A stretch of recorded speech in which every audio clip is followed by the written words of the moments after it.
On day one, I will launch the largest deportation program in American history. These aren't people. These are animals. আজ আমেরিকার অভিবাসীদের বলা হচ্ছে আক্রমণকারী, বলা হচ্ছে তারা দখলদার, এমনকি বলা হয়েছে তারা আমেরিকার দেশের রক্ত দূষিত করছে। শুনতে কেমন লাগে? ভয় লাগার মতো ভাষা। আর ভয় দেখানোর ভাষা মানেই কঠোরতা জায়েজ করার চেষ্টা। কিন্তু একটি প্রশ্ন আছে, ইনভেনশন যদি সত্যি এত বড় অপরাধ হয়, তাহলে আমেরিকার জন্মটা কি ছিল? এই রাষ্ট্র যে দাঁড়িয়েছে সেটা কি চুক্তিভঙ্গ, ভূমি দখল আর স্থানীয় জনগোষ্ঠীর উচ্ছেদের ওপর দাঁড়ায়নি? আজ যারা অন্যকে ইনভেডার বলছে, ইতিহাসে আসল ইনভেডার কারা ছিল? আসল ইনভেডারের গল্প বুঝতে হলে আগে যেতে হবে আটলান্টিকের ওপারে, সপ্তদশ শতাব্দীর ইংল্যান্ডে। তখন ইংল্যান্ডে এনক্লোজার মুভমেন্ট, গ্রামে সাধারণ জমি ঘিরে নিল ধনী জমিদাররা। কৃষক মুহূর্তেই ভূমিহীন। জমিদারদের কাছে ভেড়া পালন লাভজনক, মানুষ নয়। কাজের আশায় মানুষ ছুটল লন্ডনে, কিন্তু লন্ডন তখন স্বপ্ন নয়, গাদাগাদি, আবর্জনা, দূষণ আর মহামারীর রাস্তাকুর। ধনীরা পালায়, গরিবরা কবর খোঁড়ে। শাসক গোষ্ঠীর সমাধান, বাড়তি মানুষ সরিয়ে দাও। আমেরিকা তাদের কাছে স্বপ্নপুরী নয়, মানুষের ডাম্পিং গ্রাউন্ড, সাথে বোনাস, স্পেনের বিরুদ্ধে শক্তি বাড়ানোর সুযোগ। এখানে ঢুকে যায় তখনকার কর্পোরেট জগৎ। 1606 সালে রাজা প্রথম জেমস চার্টার দিলেন ভার্জিনিয়া কোম্পানি অফ লন্ডনকে। আজকের ভাষায় বললে জয়েন্ট স্টক কোম্পানি। লক্ষ্য দুটো, সোনা আর মুনাফা। বিনিয়োগকারীরা নিজেরা যাবে না, যাবে গরিব মানুষ। লটারির টিকিট বিক্রি হবে, প্রচার হবে আমেরিকায় গেলেই অফুরন্ত সোনা আর উর্বর জমি। বাস্তবতা, 1607 সালে 3টি জাহাজ, সুসান কনস্ট্যান্ট, গডস্পিড, ডিসকভারি, 104 জন যাত্রী নিয়ে নোঙর করল ভার্জিনিয়ায়। জায়গার নাম দিল জেমস টাউন। বসতি নয়, মৃত্যুপুরী। যাদের পাঠানো হলো তাদের বড় অংশ ছিল তথাকথিত জেন্টলম্যান, কায়িক শ্রমে অচেনা, কৃষিকাজ জানে না, জানতেও চায় না। ভাবনা একটাই, সোনা কুড়াবো, না হলে ভয় দেখিয়ে খাবার নেব। তারপর এলো 1609 থেকে 1610, স্টার্ভিং টাইম, খাবার নেই। ঘোড়া খাওয়া হলো, কুকুর, বিড়াল, ইঁদুর খাওয়া হলো, বুট জুতো সেদ্ধ করে তাও খাওয়া হলো। ক্ষুধা যখন আইন মানে না, তখন মানুষ আর মানুষ থাকে না। জর্জ পার্সির ডায়েরিতে আছে কবর থেকে লাশ তুলে খাওয়ার কথা। বহুদিন এটাকে অতিরঞ্জন বলা হতো, কিন্তু 2013 সালে প্রত্নতাত্ত্বিক প্রমাণে মেলে। জেমস টাউনের আবর্জনা স্তূপে 14 বছরের এক কিশোরীর দেহাবশেষ, খলিতে আঘাতের চিহ্ন, মৃত্যুর পর মাথা কেটে মগজ বের করার প্রমাণ। এটা কোনো আচার নয়, এটা ছিল বাঁচার জন্য নরমাংস ভোজন। অর্থাৎ সভ্যতা নামের যে নৈতিক বক্তৃতা আজ শোনানো হয়, শুরুর পাতায় লেখা আছে অনাহার, লোভ এবং কর্পোরেট মুনাফার চাপে মানুষ ভাঙার গল্প। এবার উত্তরে, নিউ ইংল্যান্ড, ম্যাসাচুসেটস। এখানে সোনা নয়, ধর্মের মিশন। পিউরিটানরা ভাবল তারা ঈশ্বরের নির্বাচিত জাতি, আর আমেরিকা তাদের প্রমিসড ল্যান্ড। সমস্যা হলো, এই প্রমিসড ল্যান্ড কারো ছিল না এমন অভিনয় তারা করলো। দাঁড় করালো এক আইনি তত্ত্ব, ভ্যাকুয়াম ভ্যামিসিলিয়াম বা শূন্যগৃহ। যুক্তি হচ্ছে, আদিবাসীরা ইউরোপীয়দের মতো ভেড়া দেয় না, পাথরের ঘর তোলে না, তাই তারা জমির মালিক নয়। এই যুক্তিতে 1000 বছরের বসত ভিটা হয়ে গেল খালি জমি। মানে আমি যেমন থাকি সেই রকম না হলে আপনার বাড়ি আপনার না। অথচ বাস্তবতা ছিল উল্টো। আদিবাসীরা বন পরিষ্কার করত, ঋতু অনুযায়ী চাষ করত, বাস্তুতন্ত্র রক্ষা করত। ইউরোপীয়রা যেটাকে জঙ্গল বলল, সেটা অনেক জায়গায় ছিল মানুষের যত্নে গড়া বিশাল পার্কের মতো। তারপর এলো রোগ, ইউরোপীয় নাবিকদের হাত ধরে গুটি বসন্ত। 1616 থেকে 1619 মধ্যে উপকূলীয় গ্রামগুলোতে মহামারী, 90% আদিবাসী মারা যায়। ম্যাসাচুসেটসের বে কলোনি গভর্নর জন উইনথ্রপ 1634 সালে চিঠিতে লিখলেন, স্থানীয়দের মধ্যে প্রায় সবাই গুটি বসন্তে মারা গেছে, তাই প্রভু আমাদের জন্য জমির মালিকানা পরিষ্কার করে দিয়েছেন। হাজার হাজার মানুষ মারা গেল, আর এদিকে এটাকে দেখা হলো দলিল হিসেবে। ঈশ্বর যেন জমির রেজিস্ট্রি অফিস, কাগজপত্রের ঝামেলা কমে গেল। এই মানসিকতার চূড়ান্ত রূপ দেখা গেল 1637 সালের পকুয়ের যুদ্ধে। এক গ্রাম ঘিরে আগুন ধরানো হলো, নারী শিশু আগুন থেকে বেরোতে গেলেই গুলি। প্রায় 400 থেকে 700 মানুষ জীবন্ত দগ্ধ হয়ে মারা যায়। নেতারা বলল ঈশ্বরের কাছে মিষ্টি বলিদান। এটাকে অপরাধ ভাবা হয়নি, ধর্মযুদ্ধ ভাবা হয়েছে। কাজে এখানে একটা প্যাটার্ন স্পষ্ট, জমি চাই, নৈতিকতা না। দরকার হলে ঈশ্বরকে সাক্ষী বানাও, দরকার হলে আইন বানাও, দরকার হলে আগুন দাও। যুদ্ধই একমাত্র পথ ছিল না, আর এক পথ ছিল কাগজ, প্রতারণাপূর্ণ চুক্তি, আইনি ভাষায় বোকা বানানো, জোর করে সই করানো। ম্যানহাটনের গল্প শুনেছেন? বলা হয় পিটার মিনুইট $24 পুঁতিতে পুরো ম্যানহাটন কিনে নেয়। গল্পটা জনপ্রিয় কারণ এটা দখলকে চুক্তি বানিয়ে দেয়। কিন্তু 1626 সালে ডাচরা 60 গিল্ডার মূল্যের পণ্য দিয়ে লেনদেন করেছিল। আর সবচেয়ে বড় কথা, আদিবাসীদের কাছে জমি কেনাবেচা মানে ইউরোপের মতো চিরস্থায়ী মালিকানা ছিল না। তারা ভাবত শেয়ারিং, ব্যবহারের অনুমতি। ওদিকে ইউরোপীয়রা ভাবত দলিল, মালিকানা, বাদবাকি সব উধাও। প্রতারণার আরেকটি ক্লাসিক উদাহরণ 1737 সালের ওয়াকিং পারচেজ। পেনসিলভানিয়ায় উইলিয়াম পেনের ছেলেরা বলল 1.5 দিনে একজন মানুষ যতদূর হাঁটতে পারবে ততদূর জমি আমরা নেব। লেনাপ গোষ্ঠীর নেতারা ভাবল মানুষ তো হাঁটবে, 30-40 মাইল হবে। কিন্তু এখানে হাঁটা বলতে তারা বুঝেছিল দৌড়। পেশাদার দৌড়বিদ ভাড়া করা হলো, জঙ্গল কেটে সোজা রাস্তা বানানো হলো। 1.5 দিনে প্রায় 67 মাইল। লেনপাড়া চিৎকার করে বলল তোমরা হাঁটছ না, তোমরা দৌড়াচ্ছ। এখানেও শেষ না, জরিপে সরল রেখা না টেনে সমকোণ তৈরি করে আরো অতিরিক্ত জমি দখল। আর যারা জমি ছাড়তে চায় না তাদের বিরুদ্ধে শত্রু লেলিয়ে দেওয়া, অর্থাৎ বন্দুক আর দলিল 2 হাতিয়ারই প্রস্তুত। এবার আমরা ঢুকছি 19 শতকের শুরুতে। আমেরিকার 5টি আদিবাসী জাতি, চেরোকি, চিকাস, চেকটো, ক্রিক, সেমিনোল। শ্বেতাঙ্গরা তাদের ডাকত 5টি সভ্য জাতি। তাদের সংবিধান আছে, স্কুল আছে, সংবাদপত্র আছে, খ্রিস্টান ধর্ম অনেকে বেছে নিয়েছে। কিন্তু সভ্যতা এখানে কোনো নিরাপত্তা বর্ম নয়, কারণ তাদের জমির নিচেই ছিল স্বর্ণ, আর জমির ওপর তুলা চাষের উর্বর মাটি। 1830 প্রেসিডেন্ট অ্যান্ড্রু জ্যাকসন কাগজে কলমে একটা নাম দিলেন ইন্ডিয়ান রিমুভাল অ্যাক্ট। শব্দটা দেখতে শান্ত, রিমুভাল মানে যেন ঘর পরিষ্কার করা। বাস্তবে এটা ছিল উচ্ছেদের রাষ্ট্রীয় লাইসেন্স।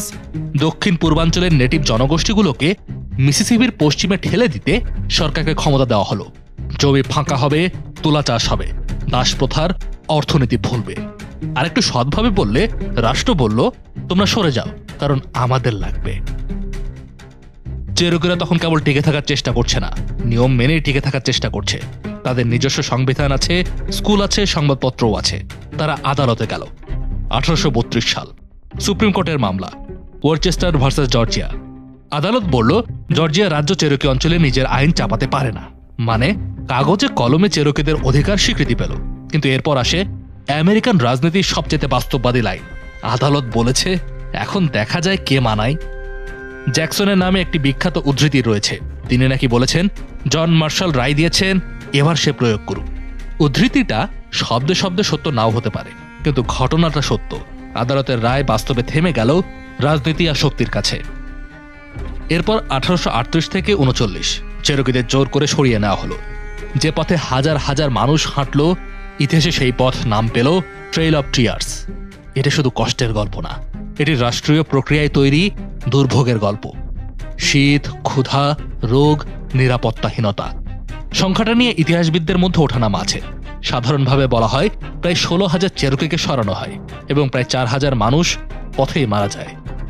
এবং চেরোকি একা না, চেকটো, ক্রিক, চিকাস, সেমিনোল সবার উপরেই একই চাপ। সভ্য বললেও রেহাই নেই, আইন মেনেছি বললেও রেহাই নেই। কারণ সমস্যাটা সংস্কৃতির না, সমস্যাটা জমি। আজকে অভিবাসী দেখলেই ইনভেশন বলে চিৎকার করে, অথচ ইতিহাস বলছে এই ভূখণ্ডে ইনভেশন যখন বাস্তবে ঘটেছে তখন সেটা ছিল নীতিতে, সেনায় আর রাষ্ট্রের স্বাক্ষরে। এবার আসি পশ্চিমে ছড়িয়ে পড়ার মহাকাব্যে। একটা সুন্দর নাম দেওয়া হয়েছিল, ম্যানিফেস্ট ডেস্টিনি। মানে তাদের নাকি ঈশ্বর প্রদত্ত নিয়তি হলো সমুদ্র থেকে সমুদ্র পর্যন্ত ছড়িয়ে পড়া। খুব সুবিধার ধারণা, কারণ লোভকে আপনি নিয়তি বললেই সেটা নৈতিক হয়ে যায়। আর যাদের ঘর ভাঙছে তাদের আপনি প্রগতি বিরোধী বললেই হলো। 19 শতকের মাঝামাঝি আমেরিকা দক্ষিণ পশ্চিমে বিশাল ভূখণ্ড নিয়ে নিল। Texas, California, New Mexico, Arizona, Nevada, Utah, কলোরাডোর বড় অংশ। মেক্সিকো আমেরিকা যুদ্ধ, তারপর 1848 সালের চুক্তি, আর পরে 1854 সালের গডসডেন পারচেস। কাগজে এটি চুক্তি, কিন্তু ক্ষমতার ভারসাম্য দেখলে বোঝা যায় এটা ছিল কে কাকে কতটা চাপ দিতে পারলো তার দলিল। এবং ওই অঞ্চলে তখন নেটিভ জনগোষ্ঠী রয়েছে। সীমানা বদল মানে শুধু মানচিত্র বদল না, মানুষের জীবন বদল, অধিকার বদল, অস্তিত্ব বদল। এরপর ফ্রি জমির গল্প। 1862 সালের হোমস্টেড অ্যাক্ট। সরকার বলল, এসো পশ্চিমে যাও, জমি নাও, চাষ করো। কার জন্য ফ্রি? যারা ইতিমধ্যে সেখানে আছে তাদের জন্য তো ফ্রি না, তাদের জন্য এটা ছিল আরেক রাউন্ড উচ্ছেদ। খালি জমি তত্ত্ব ফিরে আসে নতুন প্যাকেজিংয়ে। আপনি ভাবতে পারেন আইনটা কৃষকের জন্য, বাস্তবে এটা ছিল সেটলার কলোনিয়ালিজমের প্রোগ্রাম। লোক বসাও, রাস্তা বানাও, রেল বসাও, তারপর বলো এই তো জমির উন্নয়ন হলো। উন্নয়নের আর এক হাতিয়ার ছিল রেল লাইন। রেল মানে শুধু ট্রেন না, রেল মানে সেনা দ্রুত চলতে পারে, সেটলার দ্রুত যেতে পারে, বাজার দ্রুত দখল হয়, আর পথের মধ্যে পড়ো জনগোষ্ঠী, তারা শুধু অবস্ট্যাকল। এটাই সেই জায়গা যেখানে নীতি আর ব্যবসা হাতে হাত রেখে হাঁটে। এখানে দেশটা গড়া হয়নি শুধু পতাকা দিয়ে, গড়া হয়েছে ইনভয়েস আর বন্দুক দিয়ে। তারপর আসে বাইসনের গল্প। প্লেইন্স অঞ্চলে বাইসন ছিল জীবন, খাদ্য, পোশাক, আশ্রয়, সংস্কৃতি। 1870-এর দশকে বাইসন নিধন ভয়াবহভাবে বেড়ে যায়। হাজার হাজার বাইসন মেরে ফেলা হয় শুধুমাত্র চামড়ার জন্য। অনেক সময় মাংস ফেলে দেওয়া হয়, কারণ উদ্দেশ্য শুধুই শিকার না, উদ্দেশ্য ছিল প্লেইন্সের আদিবাসীদের খাদ্য ভিত্তি ভেঙে দেওয়া। ক্ষুধা তৈরি করলে প্রতিরোধ ভাঙে। জেনারেল ডজের বিখ্যাত উক্তি, প্রতিটি মৃত বাফেলো মানেই একজন ইন্ডিয়ান কম। এই নীতির মূলমন্ত্র ছিল, অর্থাৎ মানবিক যুদ্ধ নামের কোনো জিনিস এখানে ছিল না। এটা ছিল রসদ কেটে দেওয়ার কৌশল, হাতে না মেরে ভাতে মারার কৌশল। 1887 ডজ অ্যাক্ট, আর একটি শান্ত নাম, অ্যালটমেন্ট। আদিবাসী জমিকে কমিউনিটির কাছ থেকে কেটে ব্যক্তিগত প্লটে ভাগ করে দেওয়া হলো। বলা হলো এতে তারা সভ্য হবে। বাস্তবে হলো কি, জমির বড় অংশ অতিরিক্ত দেখিয়ে সেটলারদের হাতে চলে গেল।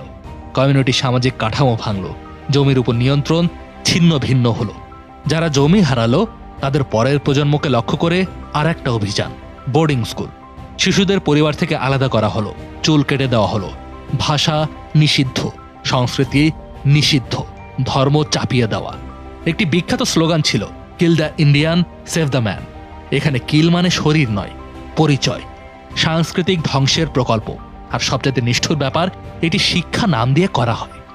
যখন সম্মুখ যুদ্ধে আদিবাসীদের হারানো যাচ্ছিল না, তখন মার্কিন সেনাবাহিনী ছলচাতুরির আশ্রয় নিল। তারা আলোচনার নাম করে নেতাদের ডেকে এনে হত্যা বা বন্দী করত। ফ্লোরিডার সেমিনল নেতা ওসলো ছিলেন অদম্য।